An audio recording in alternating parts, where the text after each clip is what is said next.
Այն ժամանակներում, երբ դեռ գնդակը չկար և մարդիկ տիեզերքի հետ խոսում էին քարերի լեզվով, հայկական լեռնաշխարհում կատարվում էր մի սրբազան ծես։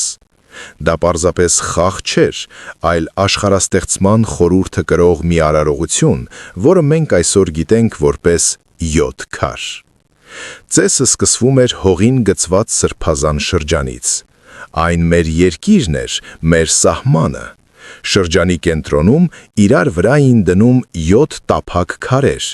Յուրաքանչյուր քարը մի երկինք էր, մի մոլորակ և մարդկային գիտակցության մի աստիճան։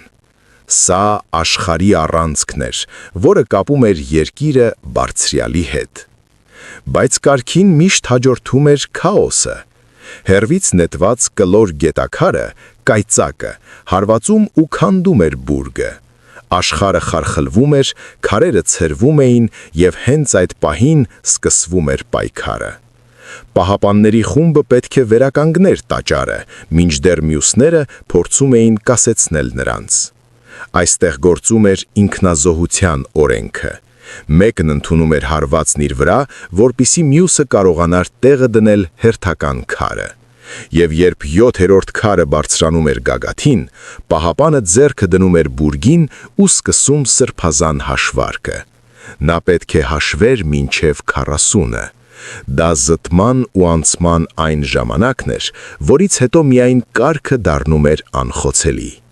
Եթե հասնում էին 40-ին, նշանակում էր լույսը հաղթեց և տիեզերական ներդաշնակությունը վերականգնվեց ևս մեկ պտույտի համար։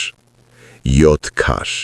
Հազարամյակների խորքից մեզ հասած կոդ, որը սովորեցնում էր տաճարը վերաշինվում է միայն հավաքական կամքով և զոհողությամբ։ Ֆիլմը պատրաստվել է Արամ Անտոնյանի հովանավորությամբ։ Հայագիտական ֆիլմերի պատրաստմանը կարող եք աջակցել գրելով մեր էջին։